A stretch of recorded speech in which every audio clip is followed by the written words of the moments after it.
মুখ্যমন্ত্রী মমতা বন্দ্যোপাধ্যায়ের নির্দেশে ৪২ জন চিকিৎসকের বদলি স্থগিত করা হলো। শনিবার সন্ধে নাগাদ সাংবাদিক বৈঠক করে এই কথা জানান রাজ্যের স্বাস্থ্য সচিব নারায়ণ স্বরূপ নিগম। শনিবার স্বাস্থ্য দফতরের তরফে একটি নির্দেশিকা জারি করা হয়। সেখানে মোট ৪২ জন চিকিৎসকের বদলির নির্দেশ দেওয়া হয়েছিল।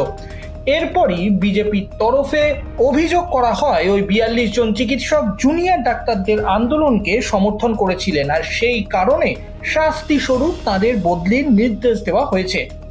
এরপর সাংবাদিক বৈঠক করেন নারায়ণ স্বরূপ নিগম। তিনি জানান, বদলির প্রক্রিয়া শুরু হয়েছিল কয়েক মাস আগেই।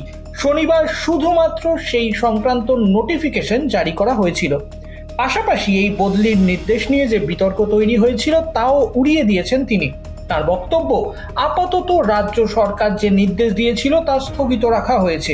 অর্থাৎ বর্তমানে ওই ৪২ জন চিকিৎসক যে হাসপাতালে কর্মরত রয়েছেন সেখানেই বহাল থাকবেন। কেন এই নির্দেশ প্রত্যাহার, এ বিষয়ে স্বাস্থ্য সচিব জানিয়েছেন, ওই চিকিৎসকরা বিভিন্ন জায়গায় পরিষেবা দিচ্ছেন, তাদের বদলি করলে পরিষেবায় সমস্যা হতে পারে, সে কারণেই বদলির নির্দেশ আপাতত প্রত্যাহার করা হচ্ছে।